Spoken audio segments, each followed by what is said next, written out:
क्या fusion surgery के बाद मैं पूरी तरह झुक पाऊंगा?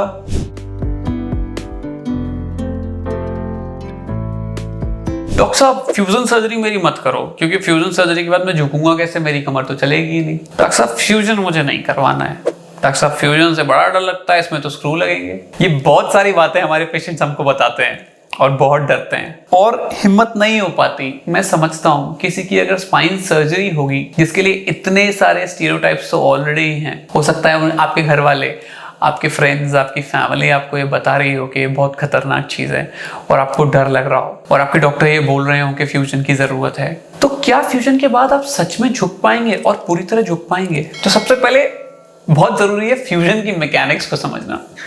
फ्यूजन जो है वो एक लेवल या दो लेवल पे किया जाता है, कभी कभी ज्यादा लेवल पे होता है, बट मैं 80-90% केसेस में बात करूं सिंगल लेवल टीलिफ या टू लेवल टीलिफ या एक दो लेवल पे फ्यूजन की जरूरत पड़ती है। तो झुकते हम कहां पर है? जो स्पाइन में, लंबर स्पाइन में झुकना है वो प्राइमरीली हो रहा होता है आपके हिप जॉइंट पे।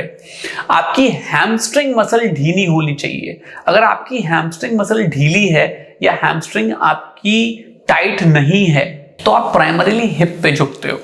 तो लंबर स्पाइन का झुकने में बहुत कम रोल है। पहली बात, उसमें से अगर एक लेवल फ्यूज हो रहा है तो क्या वो आपके ओरिजिनल जितना आप अभी झुक पा रहे हो उसको फर्क पड़ेगा? Well, the short answer is almost negligible, या ना के बराबर नहीं करेगा। आप झुक पाओगे सर्जरी के बाद भी। क्यों मैं ऐसा बोल रहा हूं समझिए। देखिए, आप जब झुक रहे हैं तो आप प्राइमरली तो अपने हिप पे झुक रहे हैं अगर आपकी हैमस्ट्रिंग टाइट नहीं है तो। अगर टाइट है तो आपको हैमस्ट्रिंग ढीली करनी पड़ेगी, जिसके लिए सिंपल एक्सरसाइजेस होती हैं जो फ्लोर से की जाती हैं। आप 1-1.5 महीने में हैमस्ट्रिंग ढीली करो, आप काफी झुक पाओगे। मेडिकली रेकमेंडेड भी यही है कि आपको हिप पे ही झुकना होता है, स्पाइन को आर्च रखना होता है और थोड़ा बहुत स्पाइन को झुका सकते हैं, फ्लेक्स करते हैं, एक्सटेंड करते हैं। स्पाइन बनी ही नहीं है एक्सट्रीम मूवमेंट के लिए। दूसरी बात, इंपॉर्टेंट पर्सपेक्टिव ये है कि जिस लेवल को डॉक्टर साहब फ्यूज करने की बात कर रहे हैं आपसे, वो लेवल ऑलरेडी नहीं झुक रहा है। तो जितना आप झुक रहे हो उससे खराब तो आप हो ही नहीं सकते, क्योंकि वो लेवल फेल हो चुका है। उस लेवल पे लिस्थेसिस है या फिर स्लिप है या फ्रैक्चर है, वो लेवल तो ऑलरेडी नहीं झुक रहा है। तो उस लेवल को अगर मैं फ्यूज कर भी दूं तो आपकी एग्जिस्टिंग झुकने की कैपेसिटी में फर्क नहीं पड़ने वाला। इनफैक्ट अगर वो ढंग से फ्यूज हो गया तो उस लेवल का पेन खत्म हो जाएगा। जो उस लेवल की वजह से बैक पेन हो रहा है, जो आपको चलने नहीं दे रहा, बैठने नहीं दे रहा, करवट नहीं लेने दे रहा, आपसे बैठा नहीं जा रहा है, वो बैक पेन खत्म हो जाएगा। और अगर वो बैक पेन खत्म हो गया तो आप बहुत कंफर्टेबली झुक पाओगे। अभी आप झुकते हो तो वो जो स्लिप्ड लेवल है वो आपको एक्सट्रीम बैक पेन और लेग पेन देता है। जैसे ही उस लेवल को हम फ्यूज करेंगे बाकी सारे लेवल अच्छी तरह फंक्शन करने लगेंगे और उस लेवल का काम उसके ऊपर वाले और नीचे वाले लेवल थोड़ा थोड़ा ले लेंगे। प्लस आपकी हैमस्ट्रिंग्स ढीली अगर होंगी तो आप लगभग जो मोशन करते हो लगभग 100% कर पाओगे। मेरे बहुत सारे पेशेंट्स हैं जिनका मैंने सिंगल लेवल टीलिफ, टू लेवल टीलिफ किया है और वो बहुत अच्छा योगा करते हैं, बहुत अच्छे खुद इंस्ट्रक्टर्स हैं। कुछ पेशेंट्स तो जो कि बहुत अच्छे इंस्ट्रक्शन दे पाते हैं, खुद बहुत अच्छा योगा और एक्सरसाइज कर पाते हैं। तो ऐसा बिल्कुल भी नहीं है कि आप नहीं कर सकते। मेरे बहुत पेशेंट हैं जो पूरा फुल सूर्य नमस्कार, फुल आसन, जो कॉम्प्लिकेटेड आसन होते हैं वो भी कर पाते हैं बिना किसी प्रॉब्लम के। हाँ, जरूरी है कि आपकी बॉडी की फ्लेक्सिबिलिटी हो और आपकी हैमस्ट्रिंग्स ढीली। एक और बात मैं इस वीडियो के बीच में बताता हूं कि अगर आपकी हैमस्ट्रिंग ढीली नहीं है तो भी स्लिप डिस्क होने का बहुत ज्यादा चांस है।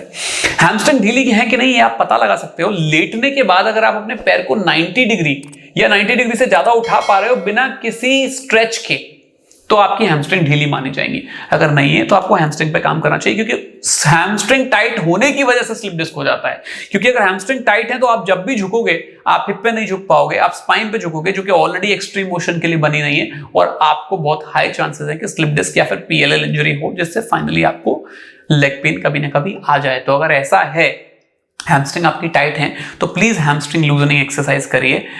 इनिशियली खुद मत करिए, किसी ट्रेन्ड क्वालिफाइड फिजिकल थेरेपिस्ट या फिर कोई जिम इंस्ट्रक्टर या योगा थेरेपिस्ट के थ्रू करिए और स्लो करिए, जल्दी मत करिए। इससे बहुत फायदा आपको मिलेगा।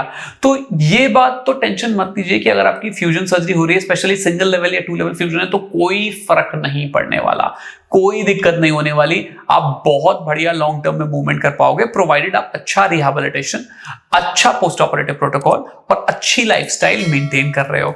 डरिए मत, फ्यूजन सर्जरी ऐसा नहीं है कि अब लाइफ खराब हो गई है। मेरे बहुत सारे पेशेंट्स बहुत अच्छा कर रहे हैं और आप भी अच्छा करोगे।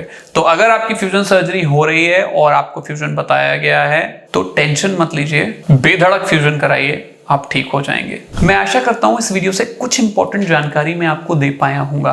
अगर कुछ इंपॉर्टेंट सवाल है, कोई कॉम्प्लिकेटेड बात है, तो नीचे दिए गए नंबरों में आप बात कर सकते हैं। मेरे ऑफिस से मैं रिप्लाई ज़रूर करूँगा और कोशिश करूँगा आपको जितना जल्दी हो जानकारी दे पाऊँ।